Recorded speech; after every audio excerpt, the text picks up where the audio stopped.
চিপাঝাৰৰ ডুমনি চকীত সংঘটিত হৈছে এক পথ দুৰ্ঘটনা। 15 নং ৰাষ্ট্ৰীয় ঘাইপথত সংঘটিত এই দুৰ্ঘটনাত দুজন লোক গুৰুতৰভাৱে আহত হৈছে। দুয়োগৰাকী ব্যক্তিক সংকটজনক অৱস্থাত চিকিৎসালয়লৈ প্ৰেৰণ কৰা হৈছে। AS25EC 3764 নম্বৰ এখন চিলিণ্ডাৰ ভৰ্তি ট্ৰাক আৰু এল্ট্ৰ বাহনৰ মাজত সংঘটিত হয় এই পথ দুৰ্ঘটনাটি।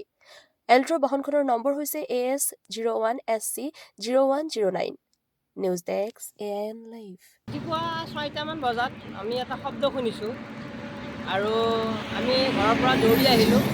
অহাৰ লগে লগে দেখিলোঁ মানে ডুমনি চকী আমাৰ 15 নং ৰাষ্ট্ৰীয় ঘাইপথৰ ওচৰত এই দুখন গাড়ী মুখামুখি সংঘৰ্ষ। আমি দুজন মানুহ সংকট অৱস্থাত দেখিছোঁ। দুয়োজনৰ মানে মেডিকেলত পঠোৱা হৈছে আৰু ইতিমধ্যে মানুহ ক'ৰ আৰু গাড়ী ক'ৰ আমি ইতিমধ্যে নাজানো। আমি লগে লগে আমি মেডিকেল পঠাই দিছোঁ।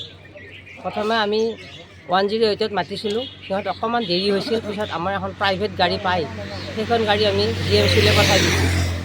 এখন চিলিণ্ডাৰ ভৰ্তি ট্ৰাক আৰু এখন এল্ট্ৰ।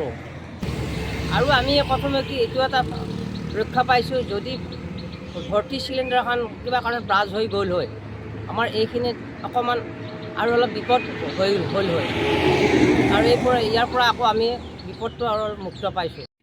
যিকোনো খবৰৰ বিজ্ঞাপনৰ বাবে যোগাযোগ কৰক 7896121996।